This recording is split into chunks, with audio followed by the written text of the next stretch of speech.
Interview Michel Poncelet. Alors Michel Poncelet, vous êtes le premier rôle dans Barabbas. Avant d'en arriver là, quel a été votre parcours? Le parcours pour arriver à Barabbas, c'est un très long parcours parce que en fait, c'est une vieille histoire d'amour. Alors Michel Poncelet, vous êtes le premier rôle dans Barabbas, vous êtes Barabbas, mais avant d'en arriver là, quel a été votre parcours? Le parcours était assez long parce qu'en fait, c'est une vieille histoire d'amour, Barabbas et moi. Quand je faisais du théâtre amateur, j'avais déjà participé au spectacle Barabbas où je faisais un gueux puis un apôtre. Et j'avais été très attiré par la verve de Gelderode et la verve de Barabbas lui-même. Et je m'étais toujours dit, si un jour je fais ce métier, il faut que je joue ce Barabbas. C'est un rôle fabuleux. Et ça traînait dans ma mémoire. Et puis un jour, on nous a proposé de monter Barabbas. Et alors le parcours s'est un peu rétréci. Et j'ai dû commencer à travailler avec Dominique. Et en fait, le véritable parcours pour ce spectacle-ci, c'est-à-dire les répétitions, l'entrevue, les premières entrevues avec Dominique, ça a duré environ 4 mois. Environ 4 mois. Alors un premier rôle, oui, et plus fort la voix aussi. Hein. On va recommencer la première, mais on peut le faire tout à l'heure. Ok, bon. Bon, ben je vais la reposer alors autrement. Hein. Ce rôle de Barabbas, c'est une étape personnelle importante dans votre carrière? C'est une étape très importante parce que, en fait, j'ai derrière moi M. Nergal, j'ai derrière moi des gens comme Jean Le Poulain qui ont joué Barabbas. Et tout le monde m'attendait un peu au tournant en disant bon, c'est pas Michel Poncelet, Barabbas, c'est absolument pas lui, c'est un contre-emploi. Et c'est une grande gageure. Et ça a été une de mes grandes peurs pendant les répétitions, c'est d'entendre les gens me dire mais arrête, tu n'y arriveras jamais, c'est pas possible. C'était très dur. Et ça a été d'autant plus beau quand j'y suis arrivé, évidemment, avec Dominique. On s'est dit, on va pas écouter, on va se borner à le faire et aller à Jacques Théès, comme on dit, tant pis, les dés sont jetés, quoi. Et dans le fond, c'est un personnage qui correspond à votre personnage? Au fil des jours et au fil des fois où je joue Barabbas et je m'introduis dans le rôle de Barabbas, il y a des mots, des phrases, des sensations que Barabbas a, que j'ai en moi et que je suis content de pouvoir le jeter par le biais de Barabbas.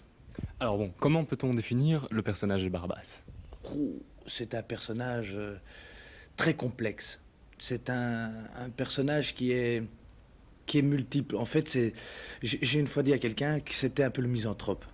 Mais c'est pas véritablement le misanthrope. C'est un misanthrope. Le misanthrope du Molière est un introverti. Ici, c'est un extraverti. C'est vraiment un extraverti. Il est bon, il est méchant, il est doux, il est violent. Il a beaucoup d'extrêmes. Et ça, c'est passionnant pour un comédien de pouvoir jouer des extrêmes comme cela. C'est vraiment un personnage de théâtre, Barabbas. Typiquement de théâtre. D'ailleurs, Dominique Aumont a essayé de faire une fin théâtrale. Bon, je ne vais pas la dévoiler, mais il meurt théâtralement. C'est une mort de théâtre. Et une belle mort de théâtre en plus. Alors, peut-on parler de la transformation du personnage au cours de la pièce? Ah oui. On reprend transformation. Ah oui, il a une très grande transformation. Il se transforme... il se transforme 3 fois. Il y a 3 actes et il se transforme 3 fois. Succinctement, c'est le premier acte, il va mourir. Donc c'est un type qui est dans la peau d'un gars qui doit dire ses derniers mots. Je dis, cet après-midi, il meurt. Donc il est dans une condition d'un condamné à mort. Deuxième acte, il apprend qu'il est libéré. Je dis, c'est une transformation extraordinaire pour un homme. Déjà, apprendre qu'on va mourir, c'est quelque chose de fort. On est libéré après ça. C'est une libération, c'est le cas de le dire, très forte. C'est une mutation complète dans sa tête, psychiquement, psychologiquement. Et le troisième acte, il comprend qu'il y a quelque chose qui se passe. Il ne sait pas très bien, parce que bon, c'est un type qui est malin, mais pas très intelligent. Il comprend qu'il se passe quelque chose, et il se condamne lui-même à mort, en disant, je vais aller au bout de ce que je crois qui est bon, et je vais tout faire pour que ce que je crois bon se déroule.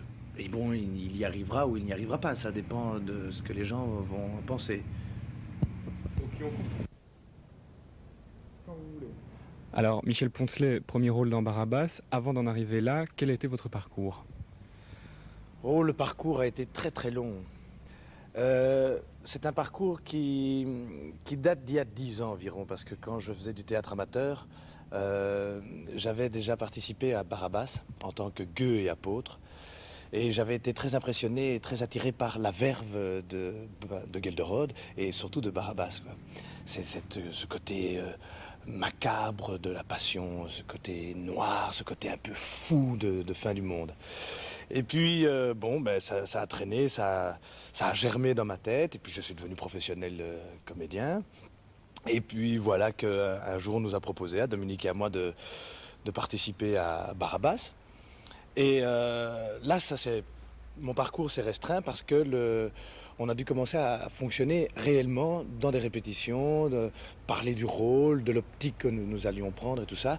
Et le parcours effectif de ce Barabbas-ci a duré 4 mois. 4 mois environ, quoi.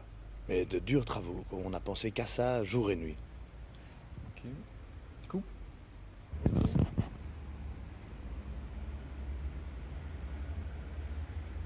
Il y a quelque chose d'étrange dans la mort de Barabbas, dans toute la fin de la pièce. Michel de Gelderode a...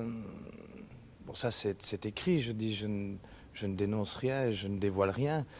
Il a fait tuer le Barabbas par le pitre. C'est-à-dire, il y a une bagarre avec la police de l'époque, des hommes en noir, comme ils les appellent. Et dans la mêlée, il y a le pitre qui vient et qui tue Barabbas de dos. Bon, voilà, ça c'est la pièce. Et Dominique s'est dit non, je ne vais pas faire, après 3 heures de spectacle, le faire tuer par le pitre. Il ne pouvait pas le comprendre, il ne pouvait pas l'imaginer. Alors il a changé. Il a changé. Tout d'abord, le Christ est omniprésent dans tout le 3e acte, dans toute la passion. Il est là, il représente ce que nous, on se représente du Christ. C'est-à-dire que c'est assez complexe et c'est très beau en même temps. On pourrait croire que c'est facile parce que le Christ est présent et que ça met un piment en plus. Mais il y a ce côté, qu'est-ce que ce Christ fait là et dans cette position-là, entre nous et le guetteur? Qu'est-ce qu'il représente? Quelle est la souffrance? Est-ce que c'est une souffrance qu'il représente ou est-ce que c'est, je veux dire, on l'a mis là comme ça? Je dis ça, c'est des interrogations que les spectateurs peuvent se donner à eux-mêmes. Et puis la mort de Barabbas, tout ce que je peux dire, c'est qu'il meurt de rire. C'est-à-dire qu'il y a un rire et il meurt. Il meurt parce qu'il y a beaucoup de choses qui se charrient en lui-même. Il y a ce côté... bien et mal, ce côté bien et mal dont on ne parle jamais, c'est vrai. On ne parle jamais du bien et du mal dans cette pièce. On ne sait pas très bien si c'est le bien qui a gagné, si c'est le mal qui a gagné.